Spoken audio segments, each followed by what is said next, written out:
Hate to break it to you, buddy, but I'm an American citizen. That's got to actually hurt a little bit for a lot of people, right? Like if you're the proud son of Americans, you know, white working class Americans, and you got a dude who has a dual citizenship, born in the United States of America, and in the eyes of the government, unironically is a more valuable person than you are.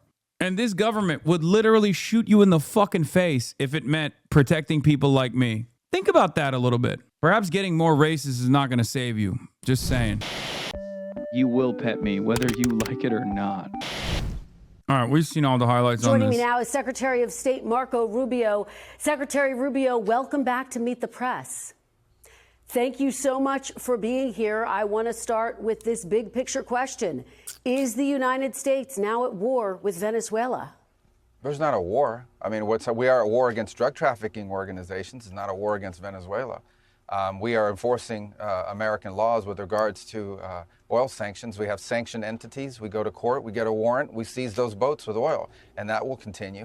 We will continue to reserve the right to take strikes against drug boats that are bringing drugs towards the United States that are being operated by transnational criminal organizations, including the Cartel de los Soles.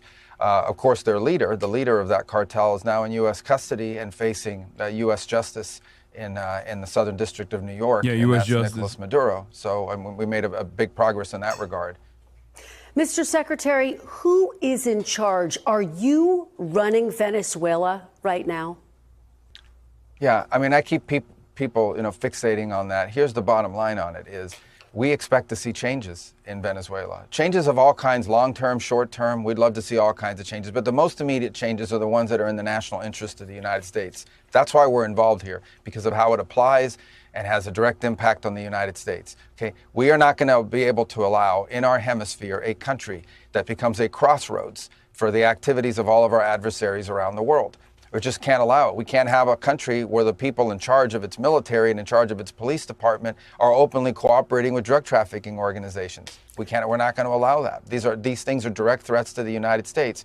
And we intend to use every element of leverage that we go to court, we get a warrant, we seize the boats. And we think this is tremendous leverage, incredible, crippling leverage, which we intend to continue to use until we see the changes that we need to see that are benefit to the American people. And by the way, we believe to the people of Venezuela as well. But Mr. Secretary, I think there's a lot of questions about who the point people are during this transition. President Trump said we're going to run the country. So is it you? Is it Secretary Hegseth? Who are those people who will be running the country specifically?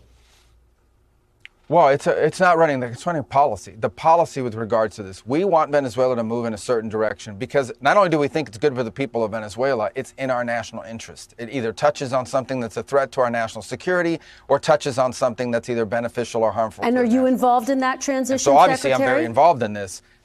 Well, of course. I mean, I think everyone knows I'm pretty involved on politics in this hemisphere. Obviously, as Secretary of State and National Security Advisor, very involved in all these. I'm going to give you guys some deep lore here, by the way. And this is the same for Marco Rubio as it was for many other Cuban-American politicians for some weird reason.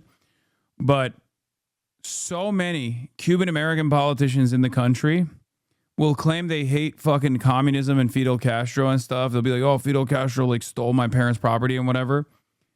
Almost all of them, including Marco Rubio, came into the United States of America escaping Batista. And their family members have actually gone back to Cuba after the Cuban Revolution. So they're actually just lying. It's one of the strangest things. There are a fuck ton. Obviously, like, Cubans now is different, right? Because it's been so long. But so many Cuban Americans, their parents actually fucking fled Cuba before the revolution. They actually fled Cuba during the Batista regime. Isn't that crazy? And then they've spent their entire fucking lives railing against the group that actually liberated Cuba. It's a fascinating phenomenon. Ted Cruz has done that as well. Here. Look, my father was imprisoned and tortured in Cuba. I hate communists. It was actually Batista that tortured my dad. Fulgencio Batista was... Yep. Ted Cruz's dad, too. Bob Menendez, that's another one. Bob Menendez, when he was caught with gold bars, was asked why he had gold bars, and his defense for it was, oh, well, when my family fled the Castro regime in Cuba, we learned that we have to put like a lot of our wealth in gold bars so we can like actually, take our assets out of the country. His family did not flee under the fucking Castro revolution. His family actually fled under Batista. Yeah, will never not be funny that Marco Rubio's parents left Cuba during Batista's reign, but he told people during his campaign that they fled Castro. I've recently realized there are many Cubans whose parents and grandparents fled Cuba during the Batista dictatorship, but over time, the family story became that they had fled because of Fidel. Someone was telling me the story of how their grandparents was imprisoned by Fidel, even though they got here in 1957. Like, bro, your grandpa was a victim of the U.S.-backed dictatorship.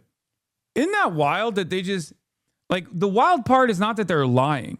The wild part is I kind of feel like they believe the lies. Because it's so common. It's like almost collective hysteria. That time when Marco Rubio pretended his parents fled from Castro for political gain.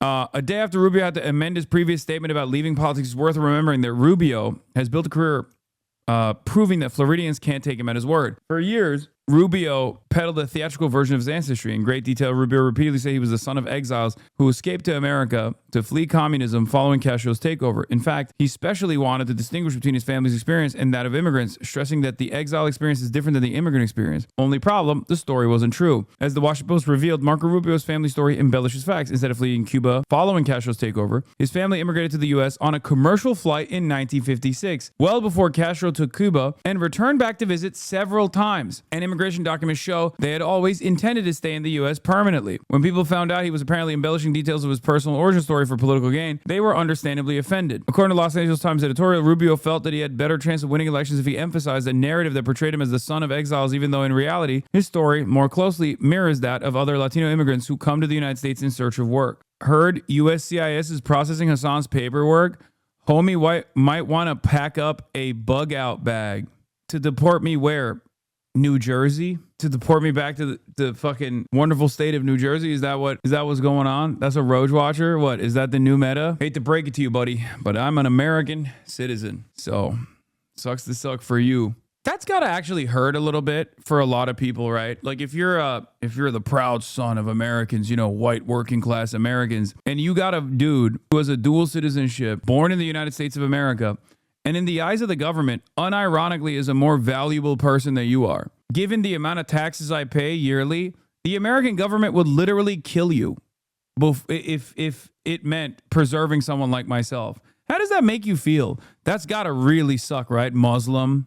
And this government would literally shoot you in the fucking face if it meant protecting people like me. Think about that a little bit. Perhaps getting more racist is not going to save you. Just saying. You will pet me, whether you like it or not.